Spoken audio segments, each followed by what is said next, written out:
Hello everyone, welcome back to another video. I want to talk to you about three subjects today. Number one is the latest fighting on the ground. We've seen some massive action being taken by AQB against Israeli forces, Al-Qassam brigades against the Israeli forces in Gaza. And the second thing that I want to talk to you about is further withdrawals and what that means. And the third and final thing that I wanted to talk about is the latest statements from the Hamas political bureau official, Osama Hamdan, regarding the latest negotiations and where we have reached so far. To begin with, the ground. Intense battles, primarily in Khan Younis. Hamas published images of their brigades, Al-Qassam brigades, targeting 6 Israeli tanks and bulldozers. One of these videos showed a bulldozer destroying tents, and they targeted it while it was destroying them. There were street fightings happening between them. Hamas members targeted Israeli tanks on the street, and they also had a sniper shooting one Israeli officer in Gaza, and they recorded him being targeted. What does this all mean? This all means that the Palestinian resistance still has massive freedom of movement in Gaza, advanced communication, and they're showing a position of strength when it comes to the battles on the ground, and Israel's operations are not affecting negatively the power and the actions of the Palestinian resistance. This is coming at the same time that we had multiple reports about Israeli withdrawals. Firstly, there's been almost a complete withdrawal from North Gaza. There's been almost a complete withdrawal from the western part of Gaza, where Israel initially invaded. The street that's called Al-Rashid and a street that's called Al-Bahr, two main streets in the western part of Gaza. And we actually saw reporters on the ground in those areas. Now, reporters were not allowed since the beginning of this ground invasion to reach those areas. The fact that people are able to reach those areas signals that there's been a massive withdrawal from Israeli forces. And we also had people going back to Khan Younis because Israel also declared partial withdrawal from Khan Younis. Some of their soldiers were giving messages that they're withdrawing. One of them was proudly stating that they killed tens of thousands of Amalekites. Imagine that, he's still using this reference. And that they caused massive destruction. And also, Yoav Gallant said, the Israeli defense minister, that Hamas's division in Khan Younis has been dismantled.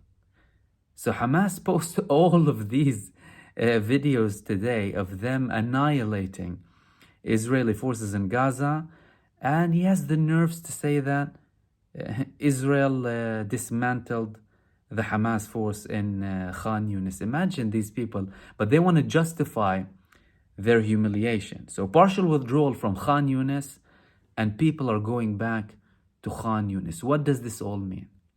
We haven't had any declaration of a ceasefire or a deal yet.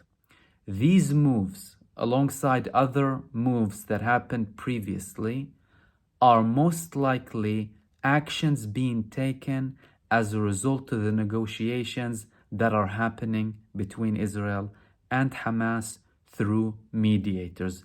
They wouldn't take all of the action all at once, but potentially to show willingness or actual actions on the floor being taken, they take some of the forces out to somewhat reach an advancement when it comes to the negotiations. But this is not enough to Hamas and the Palestinian resistance, and I will get to that shortly. The biggest brigade that withdrew today was Brigade 55. Yesterday we spoke about Brigade 5 getting out of Gaza, and today we saw Brigade 55.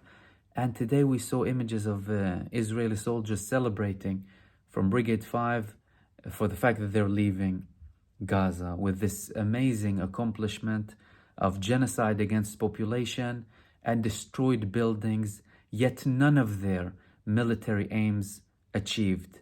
dismantling Hamas, right? Demolishing Hamas, according to Netanyahu.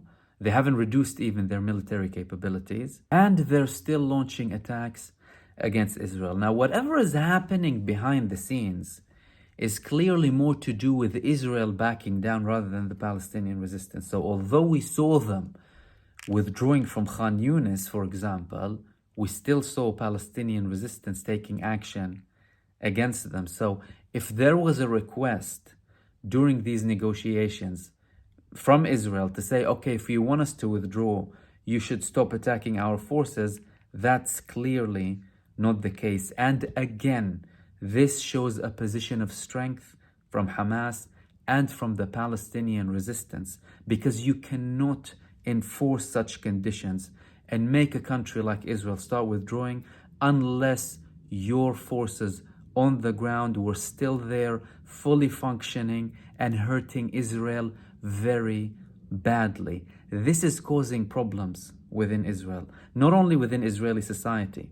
Like we had protests yesterday where families of Israeli prisoners in Gaza were fighting with other people who were evacuated from the Israeli kibbutzes near Gaza, fighting with each other.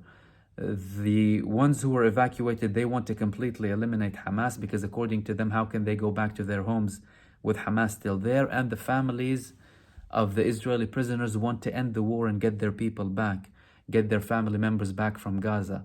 But not only is this split in the Israeli society, and obviously in the Israeli government and between the heads of the IDF and the Israeli government, it's between the Israeli soldiers themselves now. So today there was a fight that broke out between Israeli soldiers in Gaza, between soldiers who wanted to allow aid to go in to Gaza, most likely following orders, and others who wanted to prevent them from going in. And the Israeli military police had to intervene. So this whole campaign is showing how much of a shambles Israel is in on a political, societal, and military level. I mean, Benjamin Netanyahu is still saying that he's going to continue this campaign, but he's slowly backing down. Yesterday in his speech, he was talking about the image of victory, potentially preparing to end the war and go into a coalition with the opposition leader instead of the far right in Israel. But on the ground, they're being humiliated, which leads me to the final thing that I wanted to talk about, which is Osama Hamdan's statements, the Hamas political bureau representative in Lebanon. He had an interview where he spoke about the deal, and he was asked about if Hamas is agreeing to it or not. And he made some interesting comments. Some of them were made previously, but it's important to reiterate what he said to try and establish an understanding as to where things are going. He said that we're engaging with it positively, that we want to end the war completely, get our prisoners back, rebuild Gaza, and they want guarantees that Gaza will be rebuilt and ending the siege. Now, some of these things are not always mentioned, right? But clearly, when it comes to the negotiations, Hamas and the Palestinian resistance are requesting things that are not public.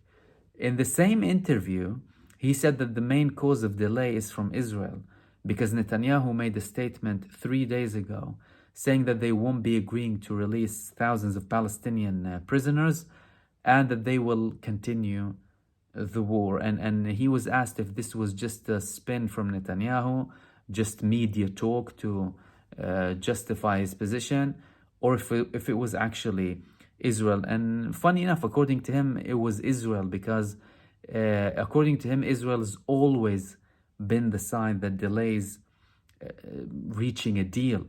Previously, Israel is known to do that. They did it in almost every war with Gaza. Every time they wanted to reach a deal, they would delay it even further. They'll go out in the last second and all sorts. So this could be very likely the fact that it's not just Netanyahu making these statements, but it's rather the Israeli position. Because if you think about it, What other options do they have? From a military perspective, they haven't achieved anything when it comes to the military objectives. And you judge a war based on the fact that the objectives were reached or not. If the objectives of the war haven't been met, if the party that declared these objectives did not achieve them, that means the war failed. You failed and the other side won. Because the other side initially said that they want to release their prisoners. When the Hamas carried out the attacks on the 7th of October, the main thing that they highlighted was that we want to release our prisoners. They're dying in prison. We told the Israelis so many times. They refused to reach a deal with them regarding 4 Israeli soldiers that have been with Hamas since 2014, some of them, and that they had to take action to release these people because the suffering is ongoing for them, and Israel gives them slow death in prison. Sometimes it deliberately kills Palestinian prisoners. But clearly, they had a plan that we spoke about many times, to expel the Palestinians from Gaza and take over Gaza and rebuild settlements. This is an Israeli plan from a very, very long time ago. Gaza has been always a place that bothers Israel, but they didn't do it. Israel acted out of vengeance and hate, and they also had this plan and the potential economic plans that they have with the gas and the Ben Gurion Canal, alongside other things. So far, no deal has been confirmed yet, but the engagement is still going on. Israel didn't mention